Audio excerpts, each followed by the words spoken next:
So you want to get approved for A2P? Let me show you a step-by-step guide using GoHighLevel's A2P setup guide. So GoHighLevel has a document that the support team created. This document I will link in the YouTube video, but it tells you exactly how to get approved for A2P. Before we get too far into the A2P setup, I'm going to start by telling you some recent updates that campaign submission. So most recently, I believe as of January 26th, you now can submit A2P campaigns over without having to repay the campaign submission fee. So you can resubmit as many times as you need to, and there's no penalty at this point now. But this video is so you can get approved the first time and you don't have to continue to resubmit. So this document is going to go over all the important things that they are reviewing when you have an A2P setup.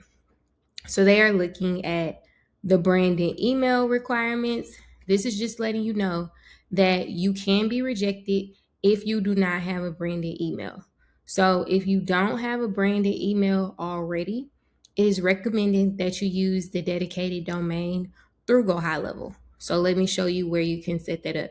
So I'm going to go to my GoHighLevel account. I'm going to go to settings and I'm going to go to email services.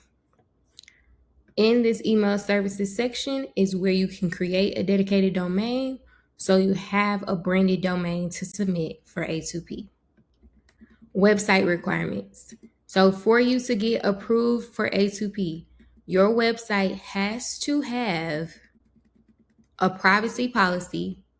It has to have terms and conditions, and you cannot share the data, the customer's information data.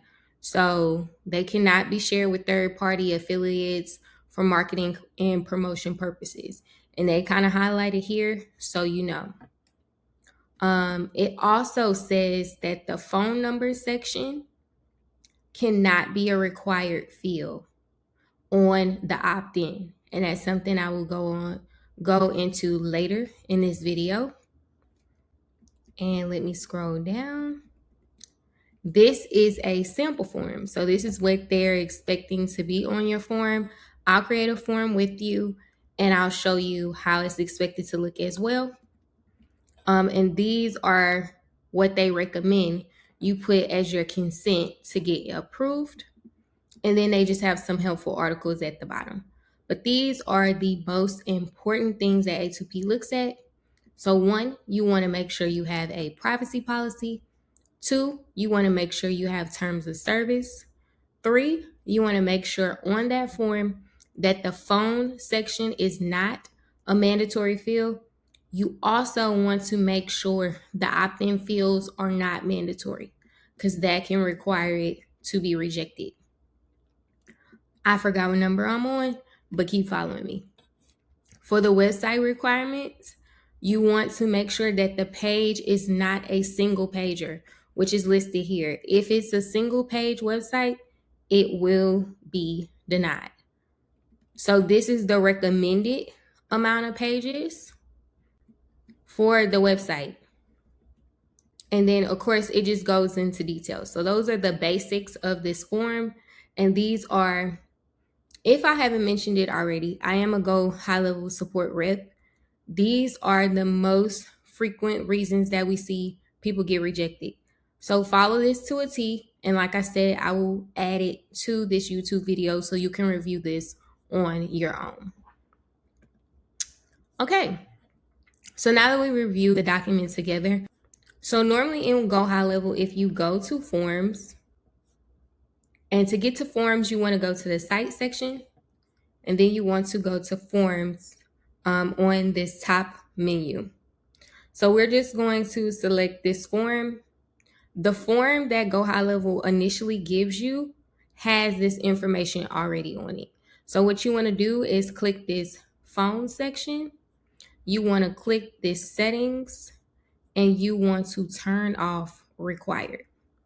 You can also get it to validate the phone number. If you turn this on, when the customer submits the form, it's going to send them a code. They'll have to enter in the code before they're able to submit the form. So just a little tidbit for you guys. And then here you'll just correct the business name, whatever you're going to be using the messages for, you'll correct that here. At the bottom of this page is where you'll add your privacy policy and terms and conditions. To edit this, you want to hover over it or highlight it and then add link. This needs to go to a page. So you need to create a page on your website, and same things for the terms of service. So like I said, the form is already created for you. The only thing that you'll need to change is this phone section, the business name, the use case, and like I said, the business name. So let's go ahead and save that. And let's go back on this page.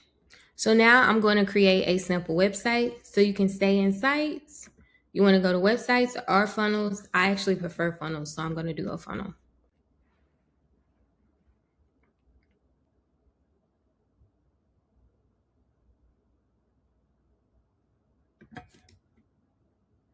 Okay. So majority of people try to add a pop-up on their page.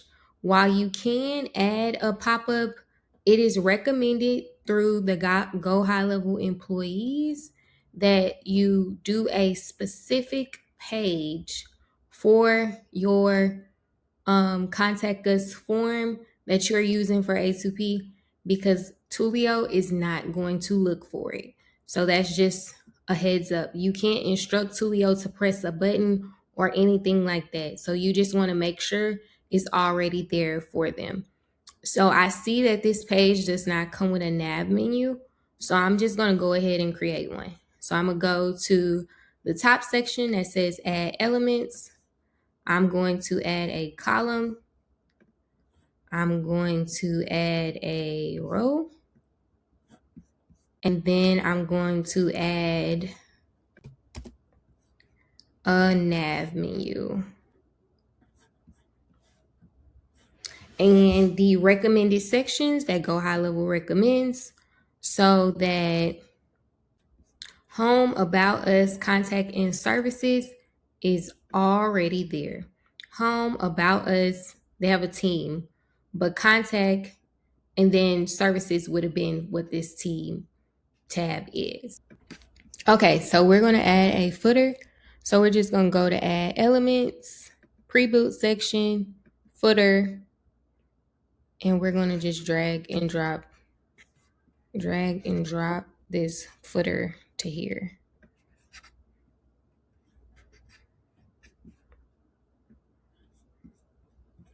All right, so now the footer is added.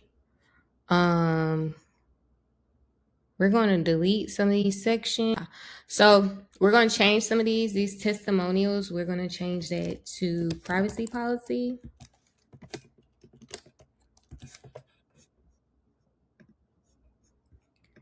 And this press release, we're going to change that to terms of service.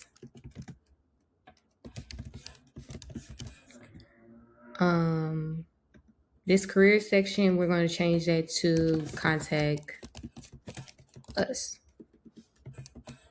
Okay, so we're going to save this because that's all that matters on this page. This is the section I need, not that footer. So let me go back to layers. And this is the section. So we're going to save this section by just clicking the three dots on the side of that page. And we're going to make it a section template. I'm just going to name it footer. Make it a section template. Yeah. So I'm going to save it. So that's the first page. So they have an appointment page set up. Instead of it being an appointment page, I'm going to delete all this and I'm just going to add the form. So to show you how a site should be set up. So I'm just going to delete everything on this page. I'm going fast, but you guys don't need this. So it's perfectly fine. So I'm going to add a row to this, or a column. Then I'm going to go back. I'm going to add a row. And now I'm going to go to forms. I'm going to select the form, which this is the form. And it went to the wrong section. So bam, this is the form. Okay, so we have the page saved with the form on it. We're going to go back. We're going to make this thank you page our privacy policy. So we're going to say privacy policy, and we're going to go to Google.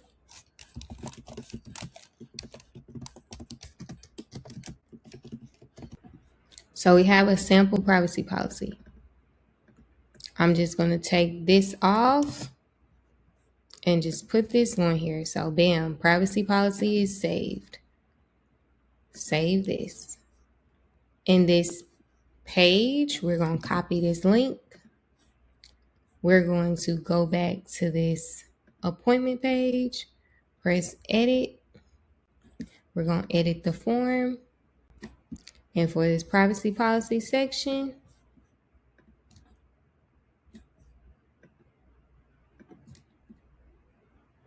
we're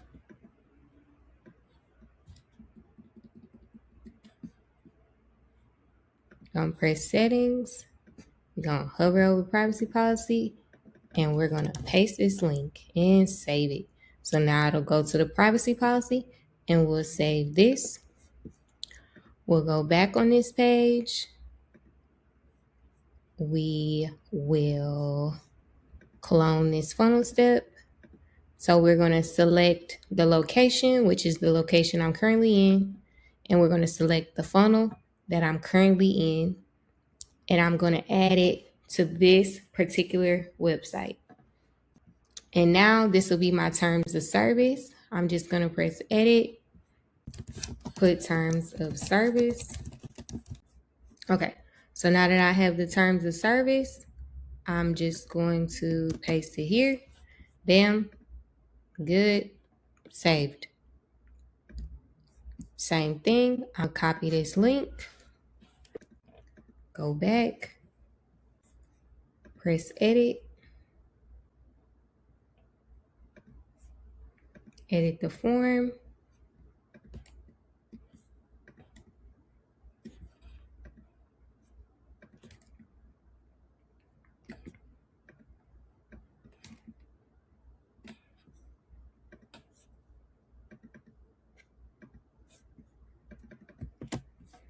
Bam, save. So now you have the terms of service, you have the privacy policy, and then you have a home page. If you were creating for yourself, they would recommend that you have one more page than what I have on here. They ask for you to have the contact us. They want you to have a home page, a about page, and then I think your services. So those 4 pages. But if you have that form, if you have your emails good, and if you have a site set up just like this, then you should be approved for A2P.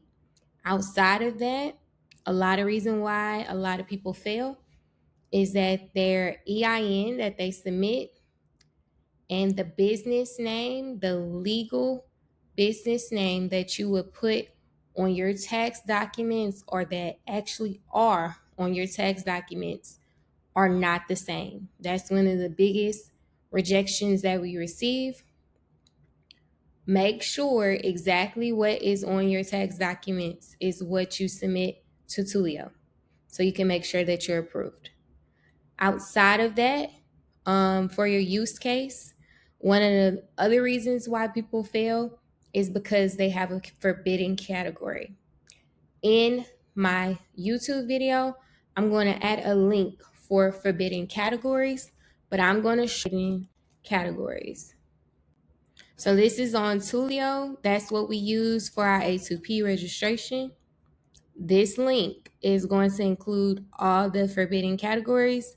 So if you have a business that aligns with any of these things, you cannot use A2P or the phone number to send your text messages. We recommend that you just send emails. Let me think. So those are the main reasons why people get rejected. This was my step-by-step guide of how to set everything up. You can see that it took me less than 30 minutes. If you have additional questions, please leave them in the comments below. I'll be more than happy to help.